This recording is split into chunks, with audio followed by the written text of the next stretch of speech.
계속적으로 8장 이후의 말씀에서 하나님께서 솔로몬에게 내려주시는 그러한 복에 대하여서 말씀하고 있습니다. 어제 우리가 그 13장서부터 16절의 9장 13절에서부터 16절의 말씀을 잠깐 보았었는데요. 이 솔로몬의 그러한 영화가 얼마나 큰가라는 것을 우리에게 보여주고 있는 겁니다. 오늘 9장의 말씀을 보게 되면 반복되어지는 그러한 단어가 한 가지가 나오는데 이게 뭐냐면 금이라고 하는 단어입니다. 금. 모든 게 다 금으로 만들어졌습니다. 오늘 13절 말씀에도 보면 그의 세입금, 수입의 그 나라의 수입의 그 무게가 금 666달란트. 한 달란트가 구약 시대의 무게로, 이거 달란트는 무게의 단위입니다. 이게 돈의 단위가 아닙니다. 사실 무게 단위입니다. 한 달란트가 30kg, 35kg, 구약 시대 같은 경우 35kg, 또 많게 되면 50kg까지도 따집니다. 이 금의 순도가 높지 않았기 때문에 금의 그러한 무게가 이전에는 구약 시대는 더 컸다라고 하는데 이게 금이 한 달란트에 한 35kg만 된다고 해도 이게 666달란트면 이게 엄청난 양입니다. 이거 20톤이 넘는 그러한 양입니다. 이게 한 50톤 정도로 된다면 이게 30톤이, 50kg 정도로 되면 30톤이 넘는 그러한 양입니다. 이게 엄청난 양의 그러한 수입이 솔로몬에게 왔다라는 것이죠. 그가 이렇게 많은 그러한 그 수입을 얻을 수 있었던 이유는 무엇인가요? 그 지역에 있었던 돈이 된다라고 하는 그러한 모든 길과 모든 것들은 다 솔로몬이 얻었기 때문입니다. 오늘 그 14절 말씀을 보게 되면요. 무역상과 객상들이 가져온 것, 아라비아 왕들과 그 나라 방백들로 금과 은을 솔로몬에게 가져왔다라고 하는데 무역상들, 객상들이라고 하는 그러한 의미는 이 길을 통해서 움직이는 사람들이지 않습니까? 그렇죠?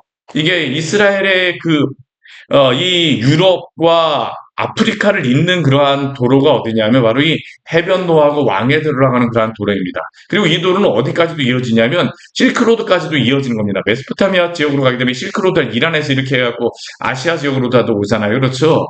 이스라엘이라고 하는 그러한 땅을 어떤 사람이 예전에 그림을 보면요. 꽃잎으로다 그랬는데 꽃잎을 3개, 4개 정도로 됩니다. 이 아프리카 지역으로다가 있고요. 하나는 유럽 지역으로 이렇게 해서 나가 있고 하나는 아시아 지역으로 이렇게 가 있습니다. 이 길이 그렇게 나 있는 그런 거거든요.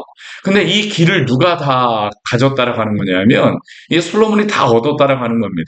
무역상들이 지나가려고 하게 되면 다 솔로몬이 이 길을 가지고 있었기 때문에 그냥 지나갈 수가 없잖아요. 거기에 여관도 있고 모든 것들도 있지만 지나가게 되면 그 지나가면서 그러한 세금들도 거뒀습니다. 그렇기 때문에 이 솔로몬의 그러한 수입이 막대할 수밖에 없죠. 애국과 이 위에 있는 나라들과 연결하는 그런 모든 것들, 이 길들로 다 다니게 되면 이게 엄청난 겁니다. 얼마나 그가 수입이 많았던지 큰 방패, 작은 방패, 방패가 2개씩이나 만들었다고 하지 않습니까? 200개씩, 300개씩, 큰 방패는 200개를 만들었는데 하나가 600세겔이라고 이야기합니다. 600세겔이 어느 정도냐면 30kg 정도 되는 겁니다. 30kg의 금으로 방패를 만들었습니다. 방패가 금으로 만들어진 건 좋진 않잖아요. 그렇죠? 이게 물은 금속이기 때문에 이게 방패로 다 될 그러한 재료가 아니죠. 그런데도 불구하고 솔로몬이 얼마나 그 수입이 많았던지 큰 방패 200개를 금으로 만들고 작은 방패 300개를 금으로 만들었습니다. 이건 30kg짜리 전쟁 나가 거기 싸우는 건 아니잖아요. 그렇죠? 15kg짜리 금으로도 작은 방패라고 하지 15kg짜리 금으로도 만들게 되면 이건 무거워서 어디 전쟁을 할 수 있겠습니까? 이거는 그냥 장식품이죠. 그냥 지키는 그러한 모습을 보여주는 겁니다. 이렇게 번쩍번쩍하는 그러한 모습이 여기에 보여지고 있는 겁니다. 어디 그것뿐입니까? 우리 그 뒤에 말씀해 보게 되면 솔로몬의 그러한 그 왕궁의 그 보좌, 그 앉아있는 보좌는 우리 17절 말씀해 되면 상하로 큰 보좌를 만들었다는 겁니다. 상하는 어디에서 나옵니까? 코끼리에서 나오는 보좌는 그렇죠. 이 지역에서 코끼리의 상하루다 이걸 보좌를 만들 정도로 가게 되면 이거는 진짜 아프리카에서의 그러한 그 수입이 되어졌다는 것을 여기 의미하는 겁니다.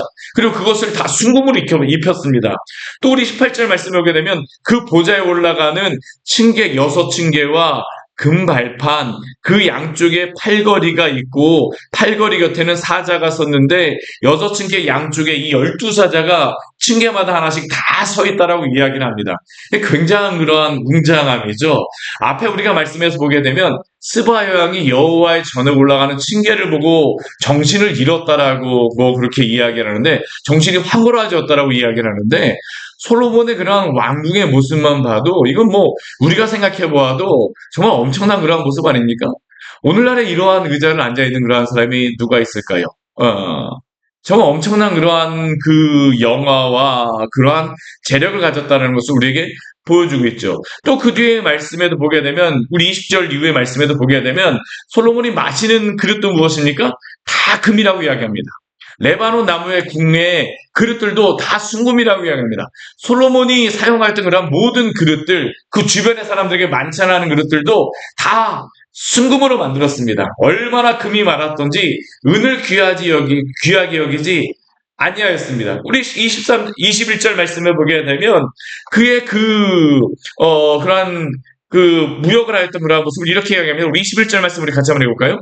왕의 배들이 후람의 종들과 함께 다시스로 다니며 그 배들이 3년에 1차씩 다시스의 금과 은과 상아와 원숭이와 공작을 실어 오미더라. 아멘. 우리 요즘에 이란이 이 홍해 지역 이곳을 막잖아요. 그렇죠?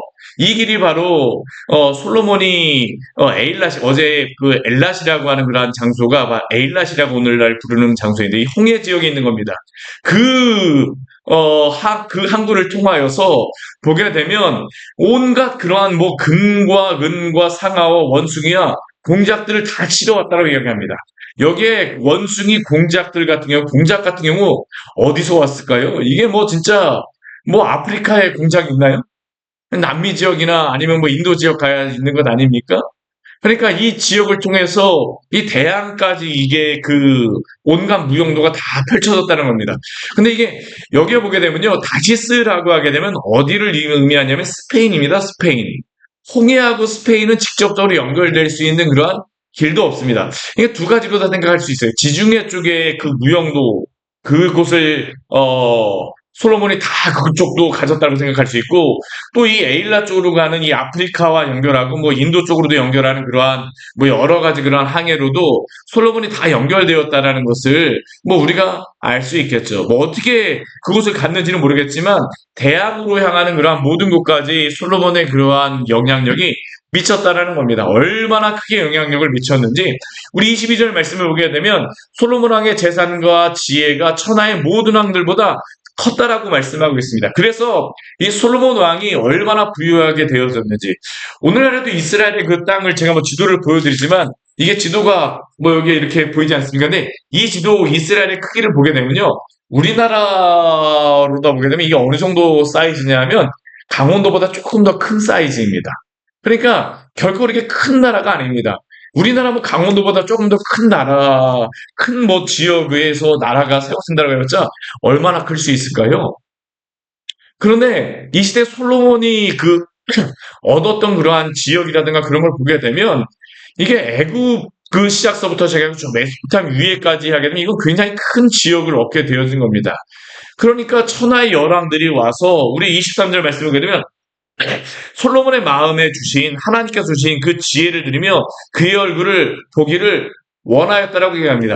왕들도 신기한 겁니다. 어떻게 이렇게 큰 왕이 여기서 날 수가 있는가? 어떻게 이렇게 큰 왕궁을 이루어질 수가 있는가?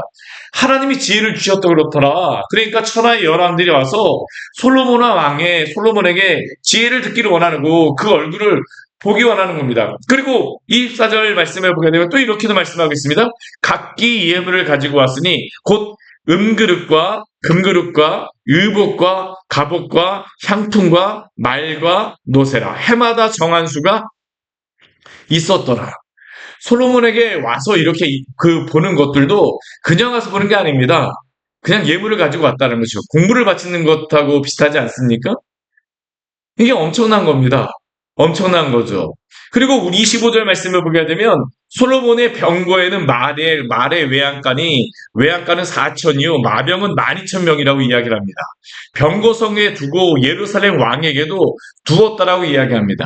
이게 참 이스라엘을 직접 가보면 이 말씀이 이게 잘 이해가 되지 않는 말씀이거든요. 왜냐하면 예루살렘은 어디 있냐면 산 꼭대기 위에 있습니다. 이게 예루살렘이 해발 한 800m, 800m 위에 있는 그러한 성이거든요. 산으로 다 이렇게 막 둘러싸여 갖고 여기는 말을 타고 다니기에 좋은 그러한 그 땅이 아닙니다. 그러다 보니까 뭐 메소포타미아라든가 그 페르시아도 그렇고 이 바벨론도 그렇고 뭐 여러 그 아수르도 그렇고 이곳에 와서 전쟁을 쉽게 이기지 못하였던 이유가 마차라든가 뭐 병거를 가지고 와야 되는데 이게 올라오기가 쉽지는 않거든요. 근데 얼마나 솔로몬이 이 병거라든가 말이라든가 이 중개무역을 통해서 얻은 겁니다. 많았던지 예루살렘 거기 갖다 놓기 힘든 데까지 이 말들을 여기다 갖다 놨다는 것은 솔로몬의 영화가 굉장히 컸다라는 것을 의미하고 있습니다. 우리 26절 말씀을 보게 되면 솔로몬의 그러한 그 나라의 크기를 어떻게 얘기하냐면 유브라데 강서부터 블레셋 땅과 애굽 지경에까지 모든 왕을 다스렸다라고 얘기합니다. 이게 메소포타미아서부터 애굽 바로 시내까지 그 애굽 들어가기 전까지 그러한 땅이니까 오늘 뭐 골란구원이 아니라 오늘 뭐 그 이란이나 이라크 거기까지 뭐 거기에 다 시리아 있잖아요. 레바논 있잖아요. 그 땅까지 다 가진 거고요. 밑으로 가게 되면 오늘 이집트까지 이 솔로몬이 다 땅을 얻게 되어진 겁니다. 근데 이 말씀을 보게 되면요. 우리 솔로몬의 그러한 말씀을 우리 지금까지 쭉 보았었지만 솔로몬이 전쟁을 하지는 않습니다. 전쟁을 조금 하는 그러한 모습들을 보여주는데 그것도 크게 한 전쟁들이 아닙니다. 약간 그러한 뭐 국지적인이나 뭐 그런 것들이지 솔로몬 같은 경우는 전쟁에 앞장섰던 왕이 아닙니다. 대부분은 건축을 하고 뭐 그랬던 왕들인데 오늘 말씀해 보면 어떻습니까? 전쟁을 해서 이기지도 않았는데요. 다른 나라의 왕들이 와서 솔로몬에게 막 공부를 바칩니다. 이게 있을 수가 있을까요? 보통 우리 아수르라든가 바벨론이라든가 이렇게 제국을 이뤘던 왕들이 그 작은 나라들이 와서 공부를 바치는 이유는 뭐냐면 전쟁에서 승리했기 때문입니다. 근데 솔로몬 같은 경우는 전쟁에서 직접 승리하지 않았음에도 불구하고 그 주변의 나라들이 와갖고 솔로몬에게 이 모든 그러한 은, 금, 모든 그러한 재물들을 다 바칩니다. 어떻게 이러한 일들이 있을까요? 하나님이 지혜를 주셨기 때문입니다. 솔로몬이 그렇게 되어진 것이 아니라 하나님이 그에게 주신 지혜로 말미암아 아까도 우리가 보았던 것 같이 솔로몬에게 주신 그 지혜를 듣기 위하여서 천하의 열왕들이 다 왔다라고 이야기를 하잖아요. 하나님이 이러한 영광을 주셨다는 거죠. 우리가 앞에서 하나님이 그 솔로몬에게 지혜를 주시고 명철을 주시고 그 많은 부와 재물을 주신다라고 하는 그러한 말씀을 누가 이루었는가라는 것을 보라라는 겁니다. 오늘 말씀을 보게 되면요. 이 11개에 나와 있는 것보다 역대기에서는 이 솔로몬의 그러한 영화라든가 이런 것들을 더 자세히 말씀합니다. 왜 그럴까요? 지금 포로기에 잡혀온 이스라엘 백성들, 아니 어떻게 하면 우리가 다시 회복할 수 있습니까? 하나님 말씀하시는 것은 분명합니다. 복을 주시는 분이 누구십니까? 하나님이시라는 겁니다. 하나님. 그럼 이스라엘 백성들에게 필요한 것은 무엇일까요? 하나님께 돌아오는 겁니다. 너희가 그 임무, 너희가 아무리 해서 되는 것이 아니라 하나님이 축복하시고 하나님이 세우신 것이 너희의 힘으로 되어지지 않는다는 겁니다. 너희가 지금 그 죄에서 돌이켜서 하나님 앞에 돌아오면 이러한 그 여러 가지 복들을 하나님이 주겠다. 이것이 바로 이스라엘 백성들에게 주는 귀한 그러한 말씀이죠. 오늘 이 말씀은 또한 우리에게 주는 말씀인 줄 믿습니다. 우리가 이 세상의 복들을 많이 우리가 원하고 소망하지만 그리스도인들도 하나님이 우리에게 이러한 것들을 허락하여 주셔서 주의 영광을 나타내달라고 우리가 기도합니다. 우린 그런 것들을 기도해야 됩니다. 뭐 저는 기도하지 않아야 된다고 생각하지 않습니다. 우리의 피를 향해서 하나님께서 기도하라고 말씀하셨습니다. 그런데 우리에게 먼저 필요한 것은 무엇입니까? 그것을 주시는 분이 바로 하나님이심을 날마다 고백하며 우리가 살아가야 될 줄 믿습니다. 그 목적이 세상에 부유한 게 목적이 아니라 하나님 앞에서 정직하게 하나님을 섬기며 살아가게 되면 하나님이 그러한 것들을 부어주겠다라는 것이 바로 오늘 솔로몬을 통해서 우리에게 주시는 말씀이죠. 주시는 말씀입니다. 그리고 이러한 모든 영광에 대한 말씀을 우리에게 말씀하고 나서 우리 29절 이후의 말씀을 보게 되면요. 솔로몬의 죽음에 대하여서 우리에게 말씀하고 있습니다. 솔로몬의 그러한 모든 시종과 행적은 우리 뒤에 29절 말씀에 되면 선지자 나단의 글, 실로 사람 아이야의 예언, 선견자 이도의 묵시체, 이 선지자 나단 같은 경우는 다윗 때서부터 있던 그러한 선지자입니다. 그때 솔로몬 때까지 그가 있었던 것이죠. 그리고 실로 사람 아이야 같은 경우와 또 선견자 이도 같은 경우는 우리 이도 같은 경우에는 여로보암에 대하여서 쓴 책도 있습니다. 그러니까 그의 아들 르호보암까지 있었던 그러한 선지자가 바로 이 이도입니다. 아이야 이도 뭐 이러한 사람들은 다 다윗 솔로몬까지 다 있었던 그러한 사람이고 이도 같은 경우는 솔로몬의 그러한 시대에만 그러한 것들을 기록한 그러한 사람이라고 할 수 있겠죠. 굉장히 오랜 시간 동안 다스렸습니다. 우리 30절 말씀에 보게 되면 온 이스라엘 다스린 지 40년이라고 이야기를 합니다.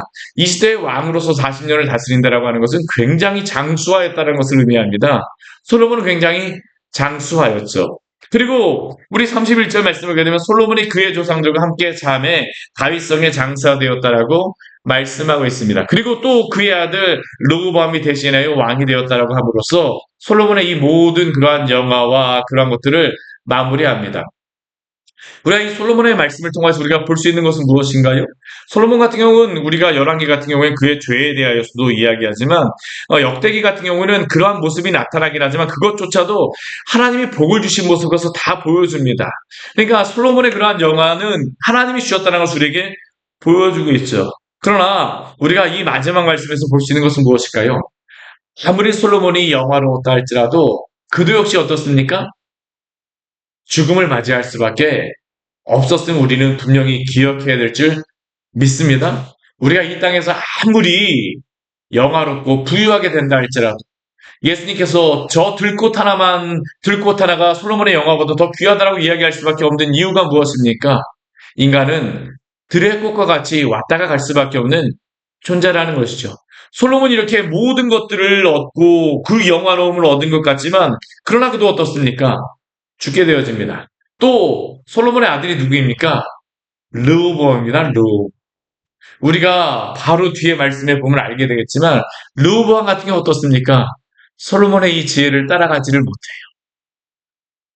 솔로몬이 그것을 알았습니다. 자신의 그 이루어진 이 모든 영광이 자신의 아들 때에서는 이것을 유지하지 못할 것을 솔로몬은 알았어요. 그것을 기록한 성경도 있습니다. 어떤 성경일까요? 전도서입니다. 전도서. 우리 말씀 같이 한번 찾아보도록 할까요? 바로 우리 뒤에 말씀에 보게 되면 전도서 우리 2장 말씀에 보게 되면 이러한 말씀이 있습니다. 우리 전도서 2장 우리 구약성경 949페이지입니다. 이 말씀만 보고 우리 말씀을 마치도록 하겠습니다. 전도서 2장 18절, 19절, 20절, 우리 22절까지 우리 18절, 19절 말씀 우리 같이 한번 볼게요. 전도서 2장 18절과 19절의 말씀입니다. 전도서 2장 18절과 19절의 말씀입니다. 949페이지입니다. 같이 한번 읽겠습니다. 같이 읽을게요. 내가 해 아래에서 내가 한 모든 수고를 미워하였노니 이는 내 뒤를 이을 이에게 남겨주게 됨이라. 그 사람이 지혜자일지 우매자일지야 누가 알랴마는 내가 해 아래에서 내 지혜를 다하여 수고한 모든 결과를 그가 다 관리하리니 이것도 헛되도다. 우리 전도서를 솔로몬이 기록했다라고 하잖아요. 그렇죠?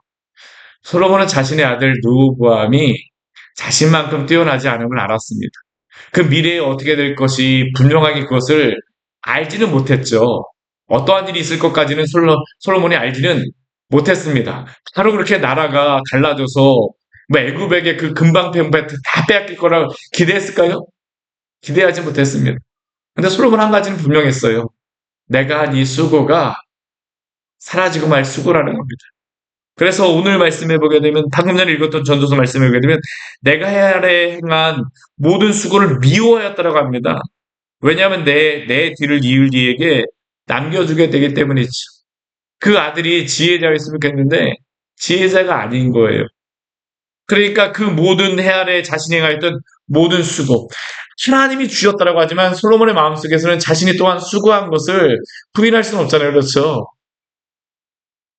인간이 어떤 존재일까요? 하나님 우리를 이 땅에 보내주시고 언젠가 우리가 또 하나님 앞에 가야 될 존재 아니겠습니까? 우리가 이 땅에 하나님이 이루게 하시고 또한 성취하게 하신 것. 때로는 우리의 그러한 계획대로 되어지지 않은 것들도 얼마나 많이 있습니까? 솔로몬과 같이 마음대로 다 이루지 못하잖아요. 우리 그렇죠. 그렇지만 우리가 분명히 솔로몬도 그렇고 우리도 기억해야 될 것은 무엇일까요? 이 땅의 것이 영원하지 않음을 우리는 기억하기를 원합니다. 영원한 그러한 수고에 대한 소득, 영원한 것에 대한 것은 우리 주님 나라에서 우리 주님이 인정하시는 것밖에 없습니다. 그렇기 때문에 참된 복은 우리 하나님이십니다. 우리 주님, 오늘도 붙잡고 주의 그러한 놀라운 주의 나라에 대한 영원한 소망을 가지고 살아가시기를 축원합니다. 같이 기도하도록 하겠습니다. 하나님 아버지, 오늘 솔로몬의 말씀을 통하여서 솔로몬의 그 영화와 또한 하나님께서 주신 복의 말씀을 통하여서 하나님을 믿고 섬기는 자에게 얼마나 이 세상에서도 복을 내려줄 수 있는가를 우리에게 보여주셨습니다. 솔로몬이 하나님께 지혜를 바름으로 말미암아 이 모든 것들을 다 누렸습니다. 그가 얻은 그러한 지혜로 말미암아 그는 모든 것들을 다 얻었습니다. 전도서의 말씀을 보게 되면 지혜를 가지고 얻을 수 있는 것이 얼마나 큰가를 보여줍니다. 또한 잠언의 말씀에서도 지혜가 어떠한 그 힘이 있는가를 또한 우리에게 보여주지만 그러나 이 세상 지혜로 얻을 수 있는 그러한 것들은 이 땅에서 유익을 줄지 모르겠으나 그것이 영원하지 않음을 또한 솔로몬을 통하여 우리에게 알려주시니 감사를 드립니다. 전도서에서 솔로몬이 고백하였던 것 같이 이 땅의 수고가 아무리 크게 성취하였다 할지라도 헛될 뿐임을 우리가 기억하며 주님의 영원한 나라를 소망하며 믿음으로 오늘도 살아가는 귀한 성도들 될 수 있도록 은혜 내려 주시옵소서. 예수님 이름으로 기도드립니다. 아멘. 오늘 말씀 같이 기억하시면서 기도하며 나가도록 하겠습니다.